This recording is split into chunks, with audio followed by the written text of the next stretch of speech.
Hey everybody, it's Charlie from Daily Motor, and this would not typically be something I would shoot in the dark. However, thank you to some camera malfunctions, we are just now getting the time to shoot an intro on the truck that I have just spent 800 miles behind the seat of. This is the 2026 Ram 1500 Bighorn with the 5.7 liter Hemi V8. For those of you who do not know, Ram had gotten rid of the V8 engine option in favor of their inline 6 turbo model. Very good engine. We drove it in the Ram Rebel X. That was probably my favorite thing about that truck, was the Hurricane motor. But there was clamoring for the return of the V8, so here it is in all of its glory. You get 395 horsepower and 410 pound-feet of torque, which is less than both the standard output and high output versions of the Hurricane inline 6, but you get a glorious engine note.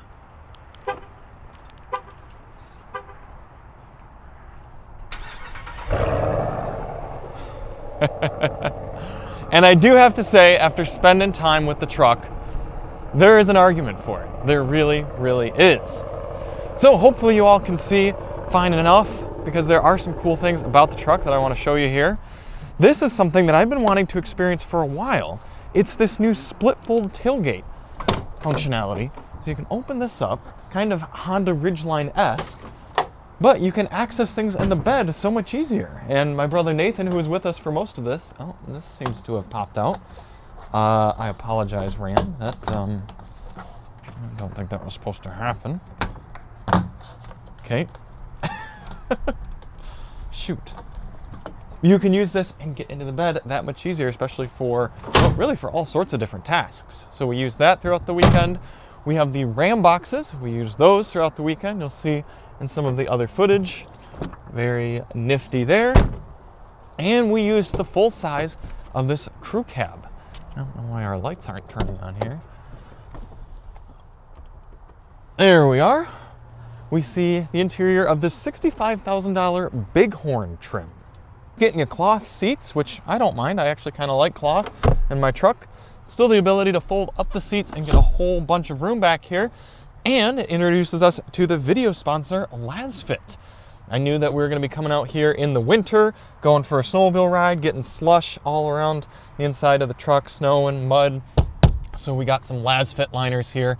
These are 3D measured, TPU printed, heavy duty, all weather mats, and they go nicely well up under the footwell. So even when Nathan was right back here in his snowy winter boots, it wasn't getting snow in here, and they come out onto the edges as well, protect your carpet. And you can see we have them in the front, very much put to use. Got dirt and sand in there already, but the LazFit liner is doing great, going well up under the pedals, keeping them clean when I got in with my snowy boots earlier. Check the link below. We can get you 18% off using the link and the code Daily Motor. We use LazFit liners in just about everything we review.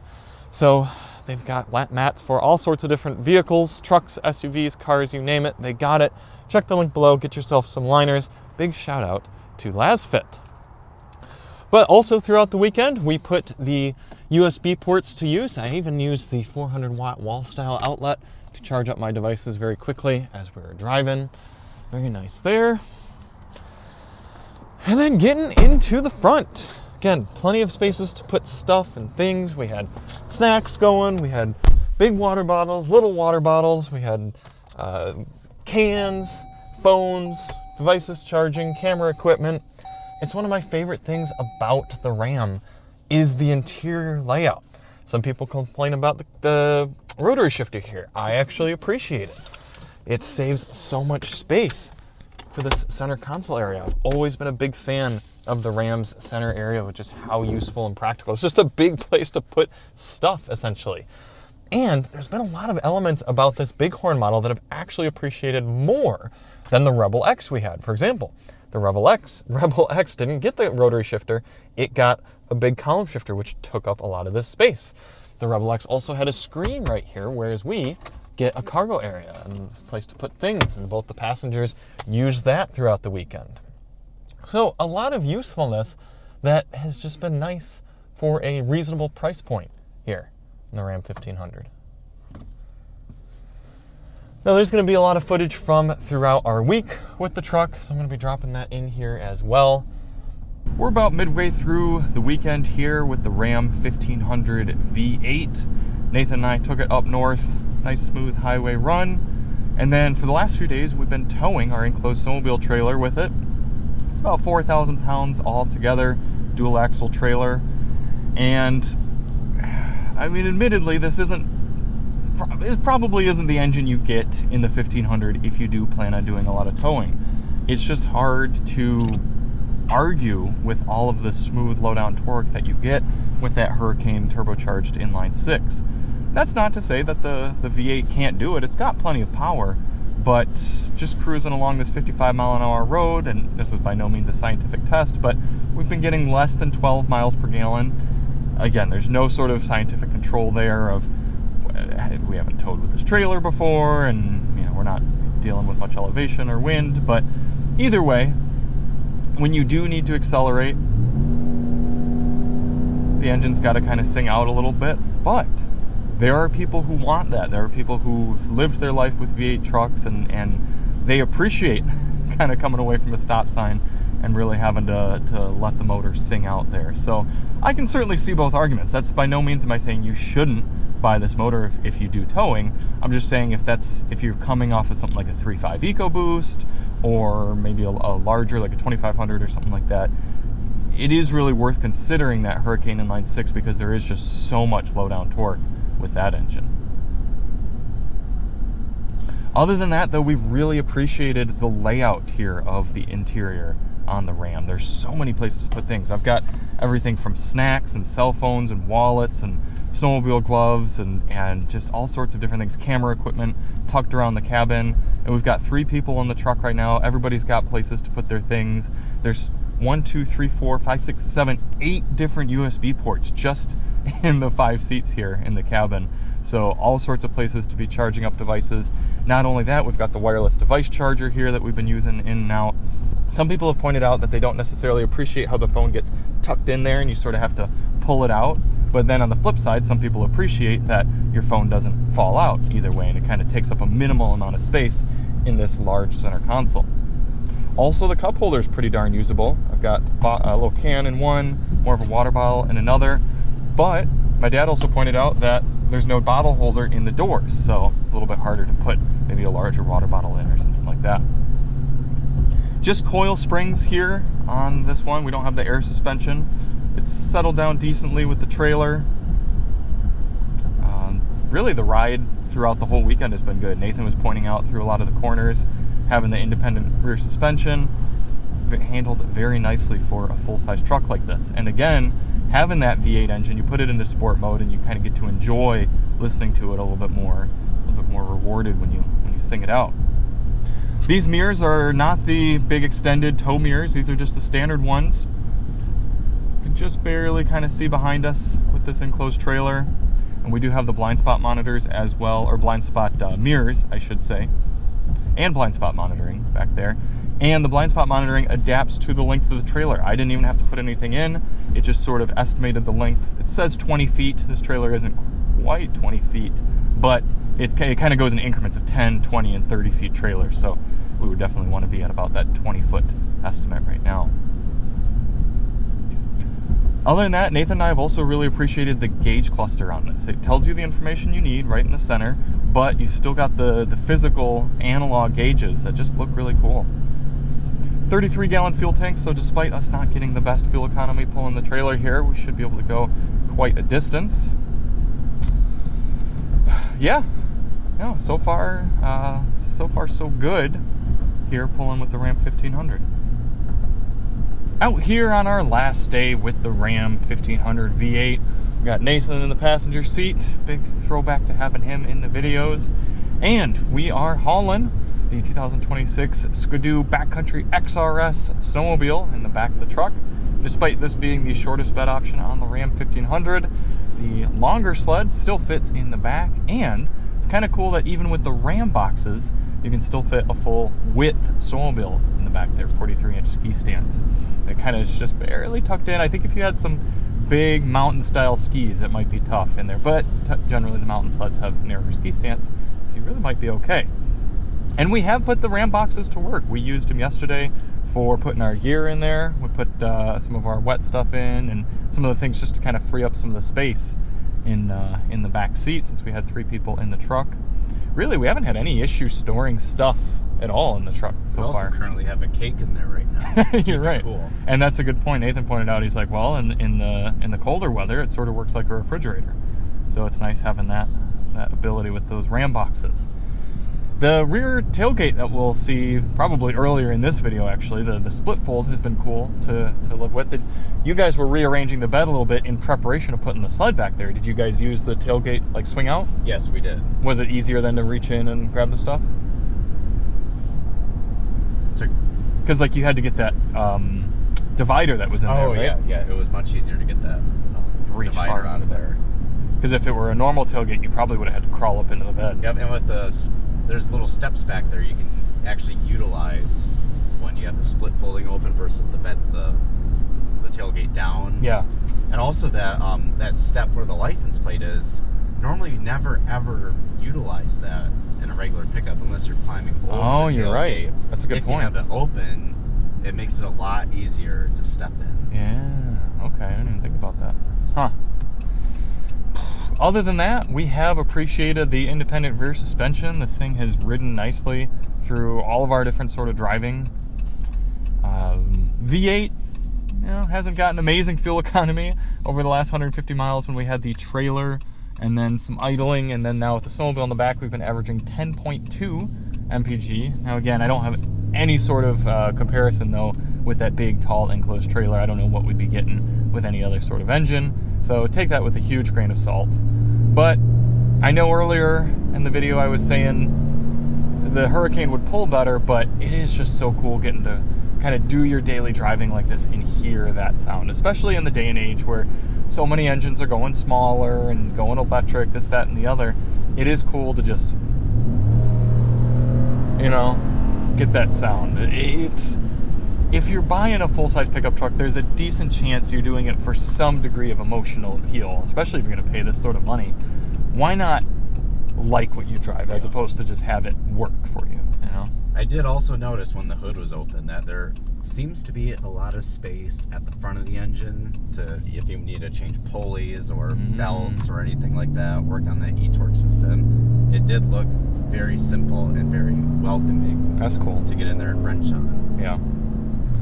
I like that despite this large screen, we still have some physical controls here for climate. Now, you don't have every climate adjustment, and admittedly, I would kind of like to have physical controls for the heated seats, especially when you get in and it's freezing and the first thing you want to do is turn them on. I guess having a tap here, one extra tap's not the end of the world, but sometimes you have gloves on, sometimes you just, it'd be nice to slap that on. I will say, though, I did use some of the controls today, like the rotary shift dial with gloves on, and start the starter button, and it was very easy. Cool. That's good. Other than that, still liking all the space for stuff, still liking the general arm comfort and ergonomics, aside from, and it might sound silly, but Nathan and I both noticed it very quickly on driving the truck, the turn signal stalk is too short. And so even with my hand just kind of resting on the steering wheel, I have to move it uncomfortably far away to reach and turn my turn signal on. And then it's even worse if you're trying to use the automatic bright lights here on the Ram, because then you have to push the turn signal stalk even further away. So that's a bit of an ergonomic miss in my eyes. But other than that, we've been pretty darn satisfied here. Very happy that we've got that sound back there. Here's an interesting button we have not played with yet. Okay. Screen off. Go for it. That's kind of nice. That is nice. That would have been nice when we were coming up in the dark and we just didn't want to have that. Yeah, you're right, actually. And it's nice that it's a button. You don't have to click some sort of sub-menu or something and click around and wait. It's just off, and it's off. On, and it's on. Well, you raise an interesting point, too, about the general kind of attitude toward buttons and redundant controls here in the Ram, because you still have physical adjustments for the ambient lighting, physical adjustments for the brightness of the screens, which I used multiple times last night. As it got darker throughout the night, I dimmed the screens down more and more. You've got that physical control. You even have the ability to have two separate controls, one for normal cruise control and one for adaptive cruise control. And I kind of like that, because on 2-lane roads like this, I pretty much always like to use adaptive because I'm not going to be passing anyone. Yeah. Like, I just want to slow down. But if I'm on the highway, I kind of like to have normal cruise control, and you did also when we were driving up. Yeah. Because you'll come up on somebody doing like 74, they're doing 70, and you kind of want to get up to them and then just make your way around. You don't need the truck to slow down. So it's nice to have that quick toggle ability to turn either sort of cruise control on or off. This feels like a very well thought out truck, a very well thought out interior. Yeah. And I mean, I really don't think you and I have had any big complaints with it. No, just every now and then general Chrysler stuff. Yeah. Every now, like the turn signal. I do wish it had a second stalk on the other side for maybe things like windshield wipers. Yeah, I could see that. Right now we got a little, well, it's gone now, but for a moment there we had an eco indicator on the dash telling us that we were running on less than 8 cylinders using the MDS, the kind of cylinder deactivation, if you will. But yeah, we've got another 4 hours or so in the saddle. We got to drop off the snowmobile at the dealership and continue on. So ultimately, the Ram 1500 has been a good truck for, dare I say, kind of being a friend. The 5.7 liter adds a degree of character to your driving experience. And yes, it isn't as powerful or as efficient as the Hurricane Inline 6, and I can totally get the argument for buying that. But just like how I could see getting the 5 liter V8 from Ford over the 3.5 EcoBoost, I could also see getting this 5.7 Hemi over the Inline 6. The Inline 6 is good, but this engine's fun. It's got character. It really does. Now, there is a lot that I still prefer about the F-150. I do still think the F-150 as a general truck lineup is more comprehensive. You have the Power Boost Hybrid. You have the Raptor. You have the Raptor R. You have the 2.7 EcoBoost, which is a great little daily driver sort of motor. But I will admit, the F-150 is not as nice inside, even kind of upper trim to upper trim. I think the Rams are nicer to be in. The Rams also ride better with their independent rear suspension as opposed to the coil springs, or the leaf springs, I mean. These really do ride nicely, even when we have the trailer, when we have the snowmobile in the back, just going around corners, driving around here, rough road, doesn't matter. This thing rides really, really well. And obviously the upper trims get air suspension. I like the straightforwardness, and I also like that Ram is now offering a 10-year, 100,000 mile powertrain warranty with this truck. It really does kind of add to, all right, maybe it would make more sense for me to purchase this knowing I could put 100,000 miles on there, not worry about anything going wrong with the engine, whereas with the Ford, 60,000 miles and I'd be out. Same with the Chevy and the Toyota. There's also been surprisingly few frustrations or complaints. I mean, we talked about the turn signal stalk, but other than that, I mean, Nathan and I almost always get to find stuff to nitpick about and stuff that gets on our nerves after spending a significant amount of time in a vehicle. Hasn't really been the case here with the Ram. It really is a good truck. Fuel economy hasn't been amazing. I mean, obviously we towed for 215 miles and did about 80 miles per hour on the highway for a lot of the sections. So 14.2 is our overall fuel economy. Just on the highway here today, we had a ton of headwind. So that was 16 miles per gallon, as well as some filming and everything. So yeah, not really any accurate fuel economy numbers here for this one. Maybe we'll get one of these V8 Rams back at DMHQ and we'll do a fuel economy test. I don't know, though. I know there's definitely going to be some grumpy commenters that want me to review a tungsten so I can review the Klipsch audio system. Speaking of the sound system, I wanted to do a dedicated review of the Alpine 9-speaker. I didn't get a chance with the daylight today here. It's just going to be too dark. It's not great. There's a ton of bass coming from the back, but other than that, it's pretty out of balance, out of whack. You can actually find the link below to our members-only sound test. So I did have a chance to record that, listen to some members-only tracks, but yeah, I wouldn't purchase the Rams if you really care about audio quality. Other than that, though, this is a good truck. I've liked it. I really have. So if you like the looks, or if you like the sound, or the drive, or the features, definitely go check one out. There's a lot worse you could do in this category. And I gotta say, this has been some redemption because I did not care very much for the Rebel X that we had. And maybe that's because I filmed it a little bit too close to the birth of our first child. I was a little sleep deprived. But either way, there's a lot more that I like about this general package for $65,000. So thank you all so much for watching. If you do want to see more on the Ram Bighorn, check the link below for our Winding Road video. I'll also link in my coverage to the Ram Rebel X. Big shout out to LasFit for the liners, keeping this carpet clean throughout the week. And we will see you on the next one. I'm Charlie from Daily Motor, and as always, drive on.